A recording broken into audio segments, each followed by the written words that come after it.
Good morning. Today we're going to talk about living out loud on social media in particular.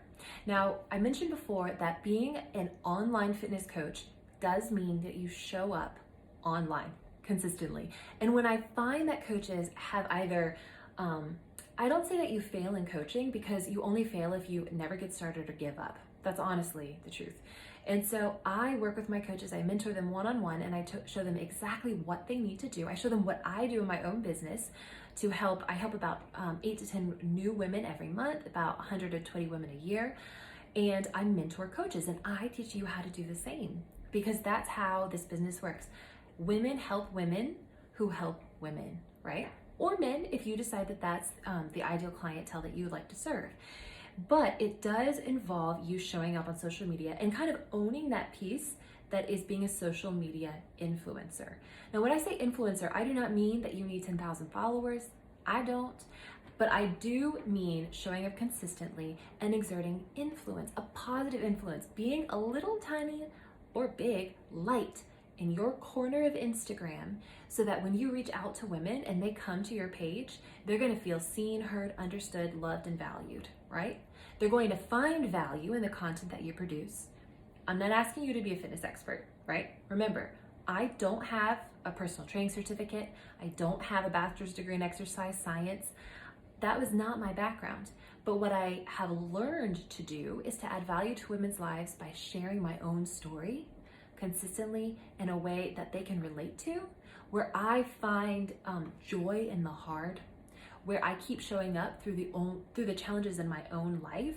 That is the type of thing that resonates with women, in which would you go to invite them to a challenge group or the community that you would form within your business, they're going to say yes because something about your story resonated with them. So what I want you to do today is I want you to think through who you are, what you've been through, and where you're going. So on the who you are side, like, are you a mother? Are you a working mom? Are you a military spouse? There's so many elements about your story that are unique to you. And then I want you to think about what you've been through. So people know that I've been on a long infertility journey. And so I share about that because it's part of where we are. And then I also share about where we're going, right?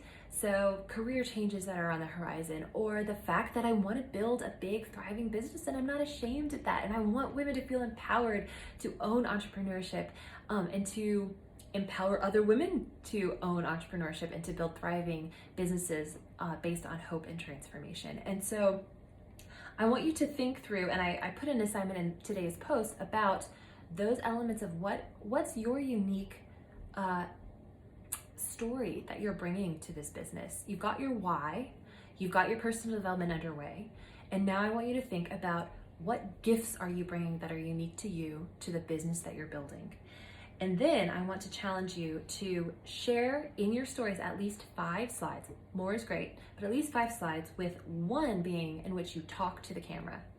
This is another thing that I think is scary for people. Before coaching, stories were so hard for me. Y'all, for one, I wasn't on Instagram at all before coaching. So if you are not a social media guru, I want to affirm that and say that I was exactly in the same position. I didn't know what an Instagram story was. I didn't even know what it meant to be followed. I was like, why would people want to follow? That's kind of creepy. Like, I didn't know what it meant to be followed. And so I've learned all of that, and I can teach you if you don't know it. But your stories are where people come to know, like, and trust you. And I want to challenge you, if you've never posted in your stories or spoken to the camera, I want you to do that. And I want you to also start experimenting with polls or ways to engage your audience. And that's a sticker. If you don't know what that is, definitely YouTube, Google will teach you how to add a poll to your story where the people in your audience start to engage you back.